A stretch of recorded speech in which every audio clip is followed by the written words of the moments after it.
if you're going to go on. Yeah. Okay. Just before we start, chaps, we'll do a separate section on the Brighton game after we've taken questions on Man City. Simon, do you want to kick us off? Hi, Frank. Hi. Your players standing up to be counted today. You must have been pleased with the reaction, especially after the way they fell behind. A real kind of gritty performance that got a result you probably deserved with that equaliser. Yeah, I think so. I mean, I think Manchester City would probably say we deserve to win. They generally have so many chances here and possession. We understood that would probably be the case. I think we did limit their good chances. And in terms of our character and discipline and following through with the plan, working consistently for 100 odd minutes, understanding that that's sometimes tough and you've got to stick with it. I thought we did that brilliantly, and I think you're right in those terms. We deserved a point, and it's a big one for us because it comes off a sucker punch against Wolves where I felt we played pretty well and could have won a game and we lost it. So to come to the champions and get something back in a tough game is a big deal for us today, albeit a point, but it's a big deal for the dressing room. James?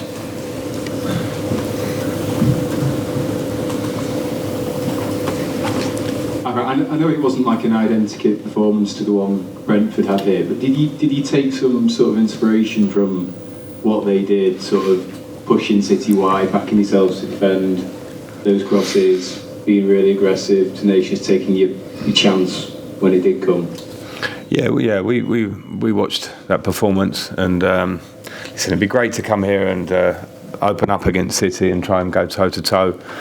But they're at such a level, and the position we're in at the moment, that's not for us, and that's just how we approach the game. And I think we played this system against Tottenham earlier in the season, lost, but we had two big chances on the counter, and we sort of followed through with the defensive side of it pretty well for the majority of the game. So the idea was not to give spaces between a back four, to have an extra man at the back, to then be able to be a bit more aggressive from having five at the back rather than running backwards because you got four. And so the Brentford one was showed that it could be done to a degree, but we definitely didn't follow that blueprint. I wouldn't want to pull the players into a pre-team meeting and go, let's just copy what Brentford do. But as a coach, I think sometimes you have to see things what you see and see whether you think that can work for your team. And I thought today, it worked for us, and you have to ride your luck here a bit. That's the reality of playing here, but I think we can be really proud of the way we approach the game. Can I ask as well, did you think Haaland was maybe lucky to stay on the pitch at the end of the first half? I haven't seen it back. My gut instinct that it was a yellow card in the first place.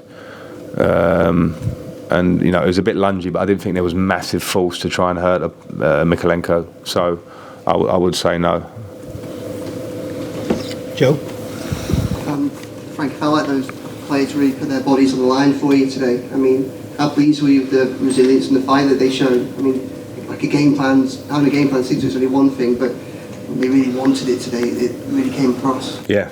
I completely agree in terms of the game plan, because I think for me it's like 30%, 70%, particularly at City, is character and personality and fight. Because it's 11 against 11, and we know how good their 11 are, but we're Everton 11, so every individual has to go up against their man and do his job, and there were a lot of jobs to do.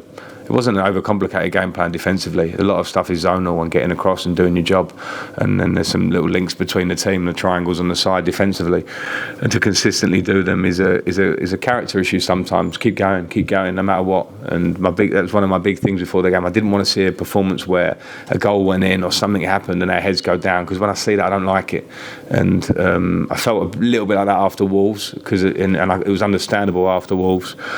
I asked for the opposite of that today, and they gave me absolutely the opposite of that, and that has to be a blueprint going forward. What did you say to them at half time? So although you 1-0 down and could see a lot of possession, it still felt like there might have been something in there. I thought defensively we had to stick to our jobs, and that was for me just simple. I wanted us to play more, so I think there were times when we go long, sometimes from Jordan today, and we could have been more compact to win the second ball. But in terms of our general play, we had some spells in the first half where you could see a bit of confidence come into the team, and they needed to believe in themselves, and also had the ball a bit to have a bit of rest. So I wanted more of that from them, And then I told Demarai that the next time he gets it, he needs to put it in the top corner. And how useful is that 60 minutes of Dominic Calvert-Lewin?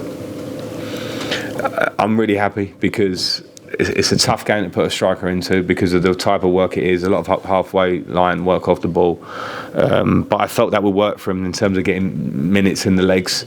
And 60 was always the plan. And I thought he looked fit and he looked fresh. And it's just a big positive to have him back and have those minutes in the legs with the next games in mind. And just finally from me, just Michael Keane was pulled out of the squad last minute. Yeah. Any idea what it is that he's suffering from? We're hoping it's a small injury to the back of the knee, which he felt in training yesterday and then felt again in the warm-up today, so we'll get that scanned. Frank, Sorry, we'll just go. Fight there. Joe, sorry, we'll just go to Greg and then we'll go to you. Oh, okay. Apologies. Frank, it was a stunning goal, wasn't it? Yeah. We've seen, maybe not quite as good as that, but we've seen Demarai's got ability to score really good strikes like that in the past. But what was your reaction, your gut reaction as a football man to see that go in after the sort of straight build-up where he slips, there's 3 men around? Well, I think that it's hard to explain that reaction. We had it recently at Goodison when Tielemans scored a goal out of nowhere, a volley that sort of shut the stadium, went dead, dead quiet. And it was like that today. It's unstoppable. And my reaction was obviously happiness because sometimes it takes something like that in the performance that we put in today. There's a few other moments where we could have been a bit more clinical with our last pass and cross, and that was disappointing. And that's something we need to improve on for sure. But with Demarai, he has that. It's getting him in those positions more often. And sometimes it's easier on a counter-attacking game to get in those positions. I know he scored a lot of goals in the first part of last season, and I remember them. I wasn't here at the time, but being running through against Arsenal and counter-attack, feeling goals. The next thing for Demarai is can we get goals when we're in high attacking structure and he's arriving in a box to finish tap-ins, etc. But that's not a question to talk about today, to be fair, because when he hits a goal like that, it just shows you the talent he's got, and it won us a point. Joe? Is that? Okay. Same. Any further questions on today's game before we move on to talk about Brighton?